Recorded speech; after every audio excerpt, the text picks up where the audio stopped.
इस वक्त की बड़ी खबर आपको बता दें, यूपी एटीएस को बड़ी सफलता हासिल हुई है। आपको बता दें कि देश विरोधी आतंकी साजिश रचने वाले 4 आरोपियों को गिरफ्तार किया गया है। इनकी गिरफ्तारी लखनऊ से हुई है, जहां पर इनका मकसद था लखनऊ रेलवे स्टेशन को आगजनी के हवाले कर देना, आगजनी करना, और इसके अलावा और भी इनके मकसद थे। क्या कुछ मामला है, इसी पर चर्चा करेंगे। मेरे साथ मौजूद है मेरे सहयोगी नीतीश ठाकुर। सर, सबसे पहले बात करें इन 4 आरोपियों की, क्या करना चाहते थे ये? देखिए, हुआ यूं है, आपको पता है कि इस वक्त पूरे देश के अंदर लगातार जो पाकिस्तानी गतिविधि करने वाले आतंकी होते हैं उनको पकड़ा जा रहा है, वहां के जो जासूस होते हैं उन सभी को पकड़ा जा रहा है। आपको याद होगा, अभी से कुछ समय पहले, लगभग 1 से 1.5 हफ्ते पहले ही गाजियाबाद से लगभग 6 से 7 लोगों को गिरफ्तार किया गया था, जिन लोगों के बारे में पता चला था। दिल्ली पुलिस ने भी उसमें सहयोग दिया था, और इधर से UP ATS, Uttar Pradesh anti terrorism squad, ये सारे के सारे मिलकर प्रयास कर रहे थे कि कैसे भी देश के अलग अलग इलाकों में बम ब्लास्ट किया जाए। कई लोगों ने आर्मी के जो ऐसी जगह होती है जहां पर आम आदमियों का भी जाना अलाउड नहीं है, वहां पर इन लोगों की नजरें बनी हुई थी। दूसरी तरफ अगर आप देखिएगा तो आपको पता चलेगा, उत्तर प्रदेश के अंदर इन 4 लोगों को कहीं ना कहीं पाकिस्तान की तरफ से, आईएसआई की तरफ से प्लॉट किया गया था कि ये लोग उत्तर प्रदेश के अंदर, चूंकि 2027 का चुनाव आने वाला है, तो ऐसे में यूपी के अंदर ये लोग जासूसी करेंगे, रैकी करेंगे। जो ऐसे इलाके हैं जहां पर भीड़ भाड़ थोड़ी ज्यादा होती है, जहां पर आप समझिए कि आर्मी कंटेनमेंट जोन होता है, जहां पर आम आदमियों का जाना मना होता है, ये वहां की तस्वीरें लेते थे, वहां की वीडियोस लेते थे, और उसको टेलीग्राम के जरिए, व्हाट्सएप के जरिए और अन्य ऐसे कई सोशल मीडिया प्लेटफॉर्म्स हैं, उसके जरिए पाकिस्तान भेजा करते थे। और पाकिस्तान में आईएसआई और बाकी जो वहां के आतंकवादी सरगना बैठे हुए हैं, इनके जो बाप वहां पर बैठे हुए हैं, ये वहां से ऑर्डर किया करते थे, और ये सारे के सारे उत्तर प्रदेश को कहीं ना कहीं आग के हवाले करने का प्रयास कर रहे थे। ऐसे में आप समझिए कि इनका अगले हफ्ते का ही, कोई ज्यादा बड़ी बात नहीं है, ठीक आज से बृहस्पतिवार को, आज से 4 दिन बाद ही इन लोगों का सबसे बड़ा टारगेट लखनऊ का रेलवे स्टेशन था, जिसको ये सारे के सारे आतंकी तबाह करना चाहते थे। वहां पर ये लोग आरडीएक्स और बॉम्ब प्लांट करते, जिसके बाद पूरे रेलवे स्टेशन पर अफरा तफरी मचती, कई लोगों की जान जाती। ये इनकी सबसे बड़ी प्लानिंग थी। लेकिन चूंकि यूपी एटीएस ने इनको मेरठ के जरिए, एक वहां पर नाई था, उसके बाद से वहां पर मालूम पड़ता है कि उन्हीं का ये सारा दोस्त है, तो उसके जरिए यहां से पता लगता है कि ये चारों के चारों जो हैं ये लखनऊ में बैठे हुए हैं, और यूपी एटीएस इनको गिरफ्तार करती है, इनके मंसूबे पर पानी फेरती है। लेकिन आप समझिए कि कैसे पूरे देश में अलग अलग इलाकों को ये लोग तबाह करना चाहते हैं। दिल्ली एनसीआर से पकड़ा जाता है, चाहे वो पेट्रोल पंप पे बैठा पंचर वाला, वो पकड़ा जाता है। आपको पता चलेगा गाजियाबाद में कुछ आतंकी पकड़े जा रहे हैं, आपको पता चलेगा कि मेरठ के कुछ आतंकी पकड़े जा रहे हैं, आपको पता चल रहा है लखनऊ में आतंकी पकड़े जा रहे हैं, आपको पता चल रहा है नॉर्थ ईस्ट में 14 आतंकी पकड़े जा रहे हैं। तो ये सब कुछ बताता है एक पैटर्न की कैसे पाकिस्तान ऑपरेशन सिंदूर के बाद से बौखलाया हुआ है और हमारे पूरे देश के सारे राज्यों को टारगेट करना चाहता है। और उसका सबसे बड़ा टारगेट जो है वो है उत्तर प्रदेश, क्योंकि उत्तर प्रदेश में अयोध्या में राम मंदिर बना, उस समय पर भी ये लोग कुछ नहीं कर पाए। उसके बाद से वहां पर बाबा योगी आदित्यनाथ की सरकार चल रही है, जो कि कहीं ना कहीं पूरे प्रदेश के लिए और देश के लिए एक बहुत बड़ा एग्जाम्पल सेट कर रहे हैं। तो ये लोग योगी आदित्यनाथ से भी चिड़े हुए हैं, क्योंकि वो अतीक जैसे गुर्गों को, जो पाकिस्तान के लिए एक समय पर हथियार सप्लाई किया करते थे, नशे की चीजें सप्लाई किया करते थे, उनको भी निपटा दिया गया है उन्हीं के राज में।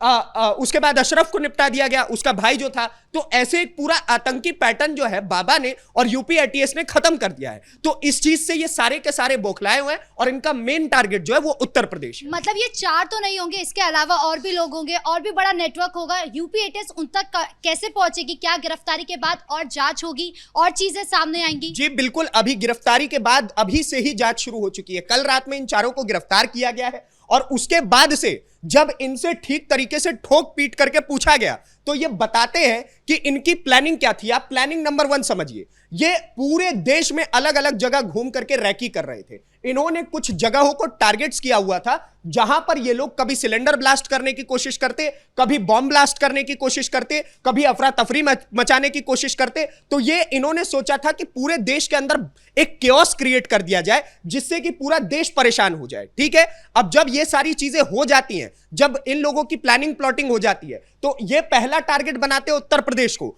अब उत्तर प्रदेश में इनका जो नजदीकी टारगेट था वो लखनऊ का आपका रेलवे स्टेशन था। पर सवाल यही है ना सर कि यूपी को ही क्यों टारगेट किया जा रहा है और लखनऊ क्यों? देखिए उसमें सबसे बड़ी बात यह है कि लखनऊ में आपको पता चलेगा, लखनऊ में आपको आर्मी कंटेनमेंट जोन भी मिलेगा जहां पर सैन्य अधिकारी बैठते हैं।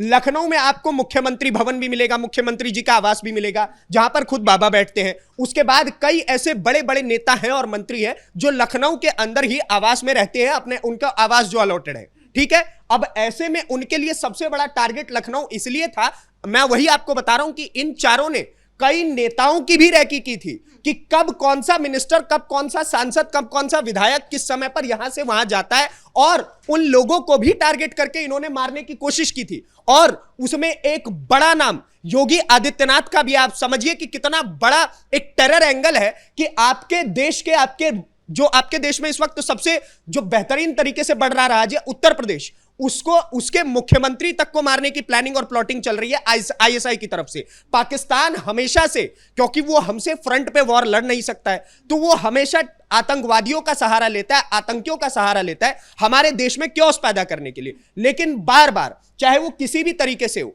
ये 48 हमसे हारे, ये 65 हमसे हारे, ये 71 हमसे हारे, ये 99 हमसे हारे, ऑपरेशन सिंदूर में ये पिटे हैं।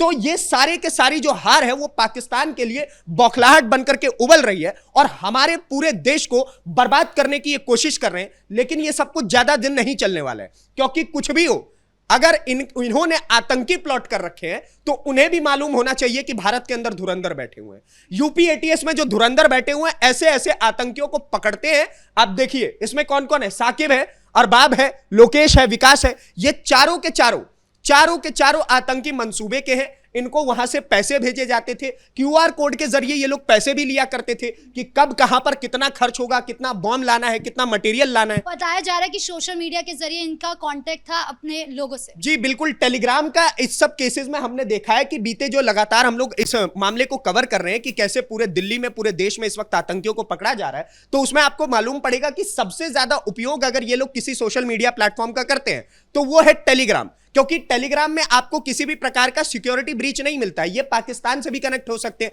और वहां से ही टेलीग्राम के थ्रू ही ये लोग वीडियो डालते हैं। अभी आपको पता होगा कि दिल्ली में जो आर्मी का जो मुख्य कंटेनमेंट जोन है, वहां पर इन लोगों ने सीसीटीवी इंप्लांट कर रखे थे, कई रेलवे स्टेशन पर सीसीटीवी इंप्लांट कर रखे थे, कई ऐसे नॉर्मल जगह जहां पर कोई देख भी नहीं सकता, हाईवे, रोड्स, प्लेटफॉर्म, हर जगह पर इन लोगों ने सीसीटीवी प्लांट कर रखे थे। और उन सारे सीसीटीवी प्लांट करने का एक ही मकसद था कि कब कब कितने बजे कौन कौन सी भीड़ लगी रहती है, जहां पर हम लोग उस जगह को तबाह कर सके, बॉम्ब ब्लास्ट कर सके। और ये कोई चार नहीं है, आप समझिए कि ये कितनी बड़ी प्लानिंग है। बीते 3 हफ्तों के अंदर अंदर आपको मालूम पड़ेगा कि 30 से ज्यादा ऐसे आतंकी पकड़े गए हैं जो हमारे देश को बर्बाद करना चाहते हैं। बताया ये भी गया था ना कि 500 या 1000 रुपए के लिए सिर्फ इन्होंने वीडियोस को पाकिस्तान भेजा है। बिल्कुल बिल्कुल, आपको पता चलेगा कि ये जो पंचर लगाता था, आपको पता होगा कि हाल ही में जो एक लड़का गिरफ्तार हुआ था, वो केवल और केवल 1000-1500 रुपए के हिसाब से जो मुख्य जगह होती है, जिन जगहों की जो वीडियो है, फोटोग्राफी है, उन जगहों पर मना होती है, ठीक है, क्योंकि वो हमारे देश के लिए बहुत सिक्योर्ड जोन होते हैं, तो उन जगहों की फोटोज और वीडियोस बना करके 1500, 2-2000 रुपए में पाकिस्तान को बेचता था। आप समझिए कि ये किस प्रकार की तुच्छ और आतंकी सोच है कि कुछ पैसों के लिए ये लोग देश का सौदा कर लेते हैं। तो ऐसे में इन लोगों के खिलाफ जितनी सख्त कार्रवाई हो सके, पहले तो इनका इस्तेमाल किया जाए बेहतरीन तरीके से, इनसे पता लगाया जाए कि किस प्रकार से वो मॉड्यूल काम कर रहा है। और आपको मैं एक और बहुत बड़ी बात बताऊं, हाल ही में जो दिल्ली के अंदर 2 और आतंकी पकड़े गए थे, उनका प्लानिंग ये था कि वो देश के अंदर एक नया टेररिस्ट ऑर्गेनाइजेशन खड़ा करना चाहते हैं जो कि अलकायदा की तरफ से चलेगा, पाकिस्तान के आईएसआई की तरफ से चलेगा और बांग्लादेश, ये 3 के 3 मिलकर के भारत के अंदर एक नया आतंकी संगठन खड़ा करना चाहते हैं जो पूरे भारत के अंदर केओस पैदा करेगा।